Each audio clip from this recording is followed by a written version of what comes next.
नमस्कार। हिंदी साहित्य के इतिहास के अंतर्गत हिंदी गद्य विधाएँ, जिसमें आत्मकथा और जीवनी। ठीक है, सबसे पहले आत्मकथा क्या है इसे देखते हैं।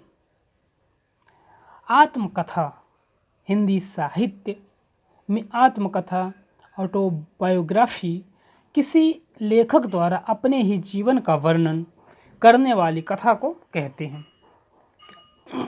यह संस्मरण से मिलती जुलती है लेकिन भिन्न है। जहाँ संस्मरण में लेखक अपने आसपास के समाज की परिस्थितियाँ व घटनाओं के बारे में लिखते हैं, वहाँ आत्मकथा में केंद्र लेखक स्वयं होता है। आत्मकथा हमेशा व्यक्तिपरक होती है, यानी वह लेखक के दृष्टिकोण से लिखी जाती है, जिसमें लेखक अनजाने में यह जानबूझकर अपने जीवन के कुछ महत्वपूर्ण तथ्य को छिपा सकता है या फिर कुछ मात्रा में असत्य वर्णन भी कर सकता है। एक और आत्मकथा में व्यक्ति के जीवन और परिस्थितियों के बारे में पढ़कर पाठकों को जानकारी एवं मनोरंजन मिलती है, तो दूसरी ओर इतिहास आत्मकथाओं की जानकारी को स्वयं में मान्य नहीं ठहराते और सदा ये अन्य स्रोतों से उसमें कही गई बातों को पुष्टि करने का प्रयास करते हैं।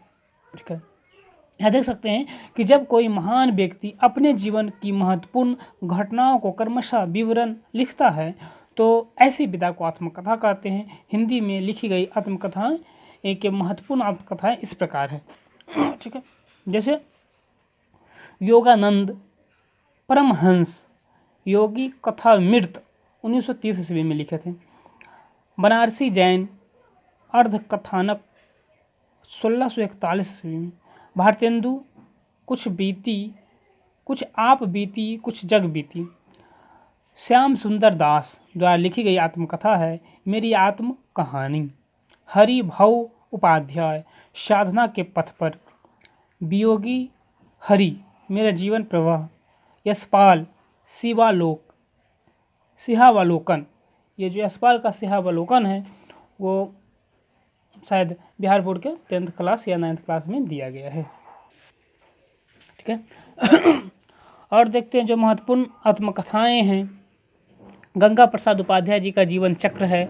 स्वामी सत्य देव परिवारजक का है स्वतंत्रता की खोज में 1951 में लिखे हैं।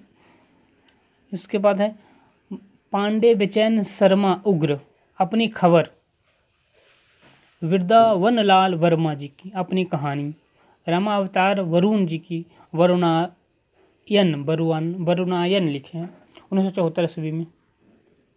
माता प्रसाद की झोपड़ी से भवन राजभवन 2002 ईस्वी में लिखे। सूर्यपाल सिंह चौहान तिरस्कृत असंतृप्त, ये दोनों उनका आत्मकथा। तुलसी राम जी का है मुर्दहिया प्रथम भाग। वर्णिका मणिकर्णिका 2013 ईस्वी में लिखे दूसरा भाग। D.R. जाटव मेरा सफ़र मेरी मंजिल 2000 ईस्वी में यह आत्मकथा लिखी गई है। अब देखते हैं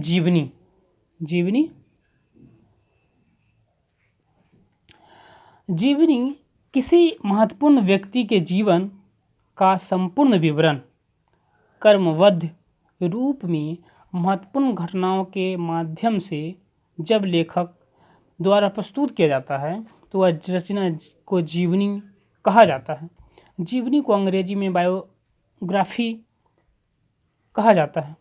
और आत्मकथा में जहाँ लेखक स्वयं अपने जीवन की कथा लिखता है, वहीं जीवनी में किसी अन्य महान व्यक्ति के जीवन पर घटनाओं का वर्णन करता है। हिंदी के प्रथम जीवनीकार गोपाल शर्मा शास्त्री माने जाते हैं और उनकी दयानंद दिग्विजयी को हिंदी के प्रथम जीवनी है। हिंदी की महत्वपूर्ण जीवनियाँ इस प्रकार है। गोपाल शर्मा शास्त्री जी का दयानंद दिग्विजयी 1881 ईस्वी में। भारतेंदु जी का बादशाह दर्पण पंच, पवित्रात्मा तथा चरित्रावली। रामविलास शर्मा जी का निराला की साहित्य साधना। अमृत राय जी का कलम के सिपाही 1968 ईस्वी में लिखा गया। शांति जोशी का पंत की जीवनी। ठीक इस प्रकार है।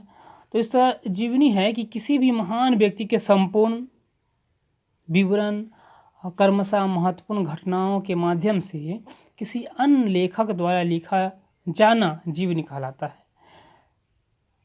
जीवनी किसी अन्य व्यक्ति द्वारा लिखी जाती है। ठीक है। कुछ और महत्वपूर्ण जीवनी है, जैसे जैनेन्द्र जी का अकाल पुरुष गांधी, डॉक्टर राजेंद्र प्रसाद जी का बापू के कदमों में, काका कलेलकर का बापू की झांकियाँ, ममंथनाथ गुप्त जी का है क्रांति दूत भगत सिंह और उनका युग, द्वारिका प्रसाद शर्मा जी का भीष्म पितामह, रत्नलाल बंसल जी का अमर शहीद चंद्रशेखर आजाद, जीवनलाल प्रेम जी का गुरु गोविंद सिंह, चंद्रावली त्रिपाठी जी का धर्मराज युधिष्ठिर, शिवरानी प्रेमचंद जी का प्रेमचंद्र में,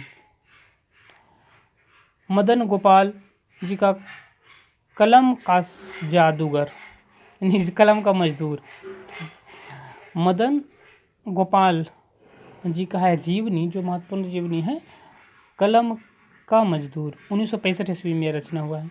गंगा प्रसाद पांडे जी का है महाप्राण निराला। ठीक है। इस प्रकार जीवनलाल प्रेम जी का है गुरु गोविंद सिंह, जो 1945 ईस्वी में लिखा गया है। और एक है घन श्याम दास बिरला जी का है बापू 1940 ईस्वी में लिखा गया। ठीक है। इस प्रकार इसमें आत्मकथा और जीवनी के कुछ महत्वपूर्ण देखे हैं। बहुत बहुत धन्यवाद।